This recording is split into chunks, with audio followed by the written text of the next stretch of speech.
Suportado naman ng PNP at ni Pangulong Ferdinand R. Marcos Jr. na ibaba sa 12 anyos ang minimum age of criminal responsibility at liability sa bansa.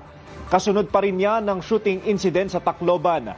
Kaugnay po niyan, nasa higit 40 basyo naman ng baril ang narecover sa crime scene. Live mula sa Malacanang nakatutok si Harley Valbuena. Harley, ano ba ang direktiba ng Pangulo hinggil sa nangyaring shooting incident sa paaralan sa Tacloban City? Gab, ipinarerepaso na ng Pangulo ang security protocols ng mga paaralan para hindi na maulit pa ang karumal-dumal na shooting incident sa Tacloban City.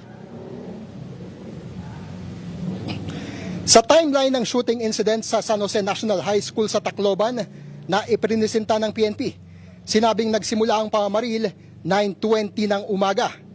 Ilang minuto lamang ay rumesponde ang mga pulis at bandang 9:30 ng umaga ay nahuli na ang isang shooter na si alias Rod.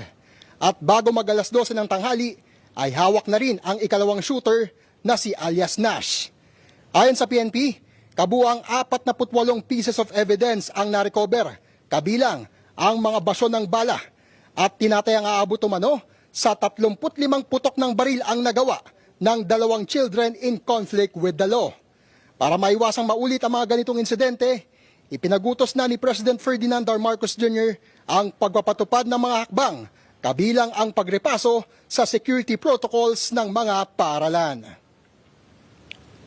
We are recommending na yung pong mga schools na malalaki, na marami pong ingress at egress ay ilimit na lang po sa isa o dalawa para po mas ma-monitor natin ang mga pumapasok.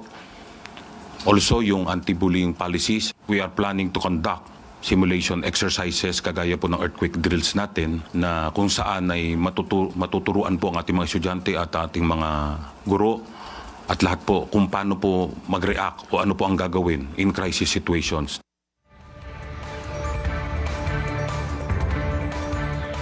Samantala, suportado rin ng PNP ang mungkahing ibaba sa 12 mula sa kasalukuyang 15 ang edad para sa criminal responsibility.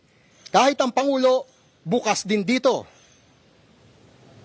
The PNP is supporting the lowering the age of criminal responsibility po. Sa ngayon, walang posisyon ng Pangulo kung anong edad. Pero kung ang sinadjust nila ay 12 years old, ito ay reasonabling edad. Sinabi naman ng Malacanang na nakasalalay pa rin sa Kongreso ang pag-amyenda sa Juvenile Justice and Welfare Act para mabago ang edad ng criminal responsibility. Gab, sa kritisismo naman ni Vice President Sara Duterte na sinabing ang shooting incident sa Tacloban ay bunga umano ng kapalpakan sa intelligence gathering ng gobyerno.